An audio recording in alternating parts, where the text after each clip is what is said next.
Hi, this is Donna. Welcome to DD Paper Crafts. Today I'm going to be using elements from the Made to Surprise 3D display card and stand die set to make a wreath card. What I will say is, whilst I am choosing to use these dies for this card, if you have the patience to cut the strips and cut the teeth, you could make this card quite easily yourself. Because I didn't want to use the size of ring that you get within that particular die set, I've taken two of my nesting dies. So I'm using the one which measures 4 7/8 across and the one which measures 4 1/4 across. And I've taped those two together and cut those out to create two rings. For the strip that goes around to connect the rings together, this would be the die that comes in the die set. So I didn't want mine to be as wide as that. I only wanted my wreath to be 1/2 inch wide. So what I did, I'll use this cardstock as an example, measured that the depth between the end of the tooth and here was roughly 7/16. So I laid the edge of the die 7/16, 1/2 inch, and then started it at 7/16 and ran that edge through the die cutting machine. Once that had cut that side of the strip here, I could take the strip, lay this edge up against the edge to cut the other side of the teeth. And that's how I created my two strips, which by the time the teeth are folded over, that will roughly be 1/2 inch across. For the stand element, I've used the smallest of the 3 dies that you get for the base stand. Because I was a bit worried about the stability of it, in order to connect the two stand pieces together, I've followed exactly the same process with this die, but I've made it 1 inch across. So my wreath will sit centrally here, and then I can have foliage coming up. So I hope that makes sense. What I'm going to do now is I'm going to adhere the ring elements together. So I'm going to fold over my teeth, roughly like so. And as I lay that up against my ring, I can see that my teeth are going to slightly protrude. So what I'm going to do is I'm just going to go along and snip that point off. I shall add this section to the first ring and I'll come back. I've added my first ring. You can see this is a bit rough and ready at the moment. I chose to use red liner tape just because that's my preferred method for these.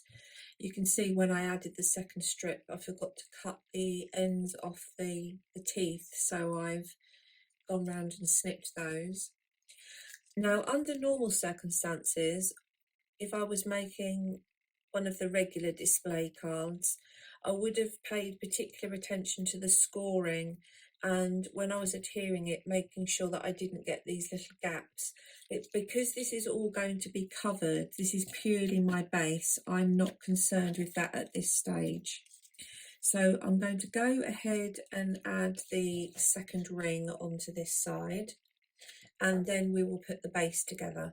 So here's the ring of the wreath ready for decoration, and what I'm going to do now is put the base together. Now the base obviously comes with these two elements and this strip which wraps around, which this ring then sits on. So this is the die for the bottom panel of the stand, and what I'm going to do is it's just as easy for me to make my own panel in the size that I need. So I've roughly cut a piece of cardstock. I'm going to score a 1/2 inch tab into one side.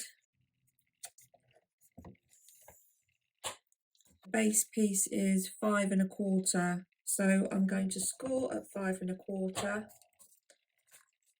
I'm going to score at 5 1/4.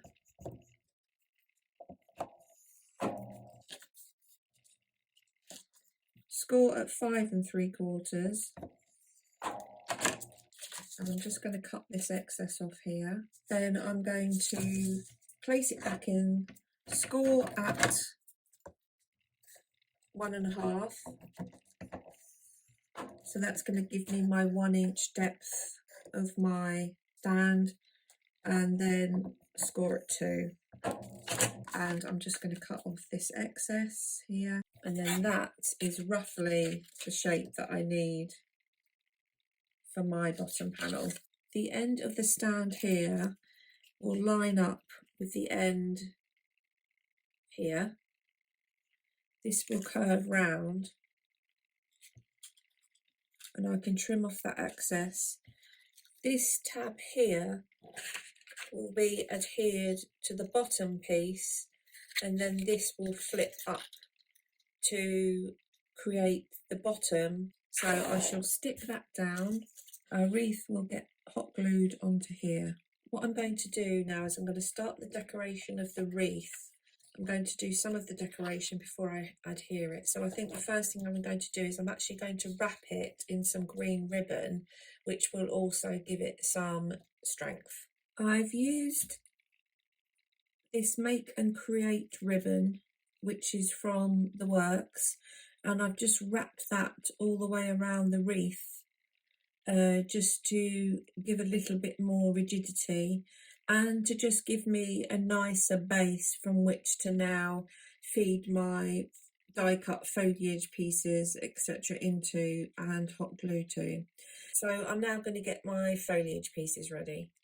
Before I stick the wreath element onto the base, I've cut a strip of cardstock which is 5 7/8 by 3/4 of an inch, and I've run it through my holly and berry embossing folder from Craft Stash, and this is my most favourite embossing folder, and I'm just adding that onto the top of the stand, so that that's got a nice finish before I stick the wreath element on the top. So I've got my ring ready for decoration. I've got some distress oxides if I want to pep up any of the pieces, some embossing tools to emboss some pieces. I'm going to use my hot glue gun because I think that's going to make everything the most secure. So I'm going to go away and decorate the wreath, and then I will be back to show you the end product. Here's the finished wreath. I'm quite pleased with how it's come out. It's more rustic rather than refined, I would say, but I know the recipient's going to love it. One thing I would say is, as you're constructing the project, keep standing it upright and make sure that it's not tilting either one way or the other. I did find at times that obviously one side had got more elements on the other and it was starting to tilt, so that's just a suggestion I would make. So I hope you've enjoyed today's project. If you have, please consider subscribing to the channel and hit the notification bell. Until next time, thanks for watching.